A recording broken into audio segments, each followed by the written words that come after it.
The lights snap on and everything else falls away. A single suited figure centered beneath a dozen camera lenses. The hum of a million living rooms folded into a studio hush. He is smaller than his reputation, or perhaps his reputation is bigger than the man on stage.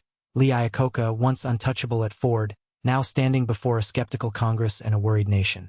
His jaw tightens, the forehead creases, and for a moment you see not the public executive but the private person who has been pushed to the edge.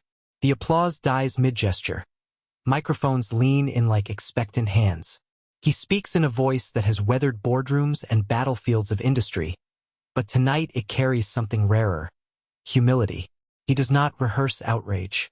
He does not hide the humiliation that follows losing stature and influence. Instead, he lays out, plainly and urgently, the alternative: Chrysler gone, thousands of families uprooted, an American icon reduced to bankruptcy. Around him, television lights create halos that feel almost accusatory, as if the nation itself is weighing whether to trust a man who must now ask for help. We hear fragments of conversation. A congressman's clipped skepticism, a producer's whispered cue, the distant rustle of newspapers already writing tomorrow's verdict. In this charged silence, his words land like bridge timbers across a chasm. Practical, pleading, strategic. He promises plans, not platitudes. A survival strategy sketched in the language of numbers and guts. This is not a theatrical confession, but a negotiation for survival. You can almost see the ledger books, the K-car prototypes, the family faces that will hinge on the stroke of a check. There's a strange grace in his exposure. The plea is public and unglamorous, no melodrama, only resolve. If you've ever been forced to swallow pride and ask for help, you recognize the ache and the courage. If this moment lands with you, tap like, quietly, if you prefer, and tell us in the comments. What is your biggest pain right now? Debt? Lack of support? Or fear of judgment? Subscribe and stay with us. In the next segment we go back. How a fall from corporate Olympus led to a meticulous plan, and the bold moves that would remake an industry. The corridors at Ford feel suddenly too wide for him. Marble floors that click under shoes, portraits that watch without blinking. He remembers the days when his steps caused other men to look up. Now, the same hallway swallows his shadow. The meeting was brief and brutal. A curt handshake, Henry Ford II's clipped voice like a judge's gavel, and a line that landed like frost on spring blossoms: "You're no longer needed." He stands, collects a folder of papers, and walks out past secretaries who fold their expressions away as if embarrassed to witness a man fall. In the parking lot, his car looks smaller than before. The radio plays a ballad that doesn't belong to this moment but becomes the soundtrack anyway. At home, he learns the private shape of humiliation. His wife sees it in the way he turns over the tulips without noticing the petals. They do not speak for a long time.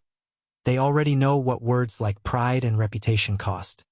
He tries to sleep and finds only a to-do list of what to call and who to placate. Offers trickle in, consulting, public appearances, but none sit right. The world expects a vanquished king to either fade or whine and dine himself into irrelevance. He refuses both. There is anger, yes, but sharper than anger is the calculation. What can be done with one name, a battered Rolodex, and the hunger to prove that a man can rebuild what he once helped create? He meets with engineers in dim conference rooms that smell of coffee and coolant, listening more than talking. He apologizes to no one, but he learns to swallow pride. He sketches ideas on cocktail napkins. Small, efficient cars. Family vehicles that can change how people live. He begins to see the anatomy of survival. Cut costs without cutting courage. Design with intent. Sell a future that feels worth buying. Yet the math is brutal and the clock is honest. When a call comes from Chrysler, a company circling the drain with lenders at the door, his voice is steady, but he feels the weight of the moment like a hush before thunder. He tells the caller he'll come to see the books. Outside, the skyline is gray. Inside, he feels a decision tightening like a fist.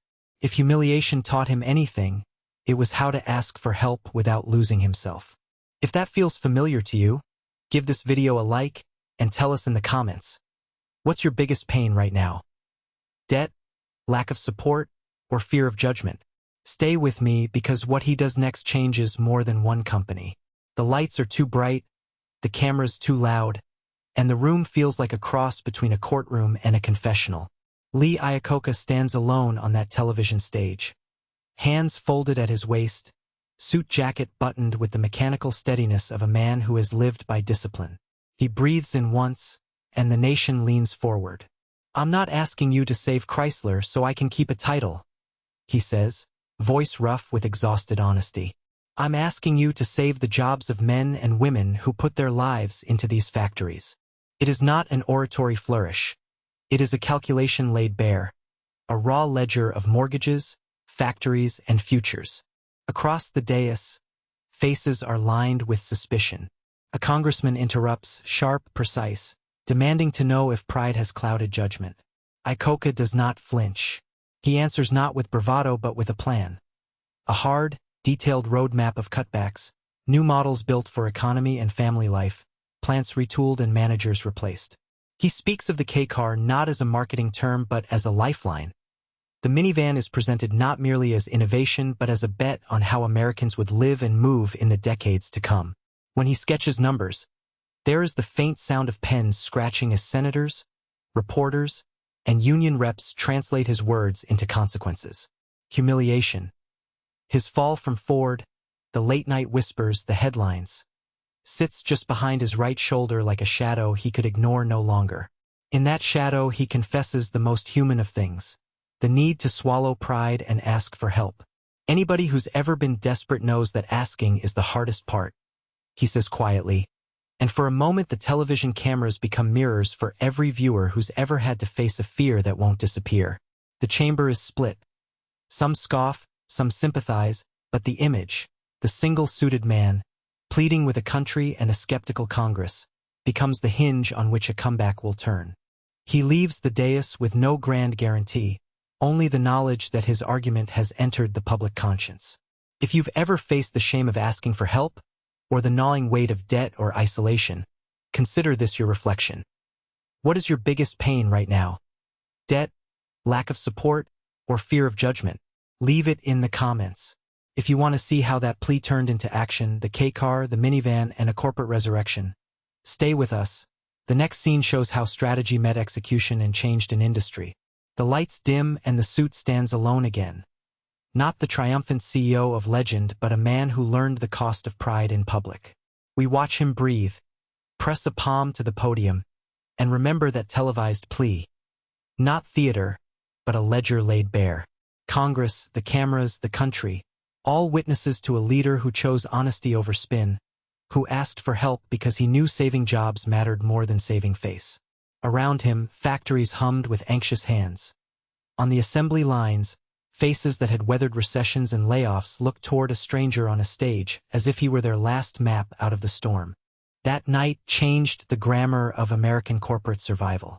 It taught a blunt lesson: humility can be a strategy. The K-car and the minivan were not miracles of marketing.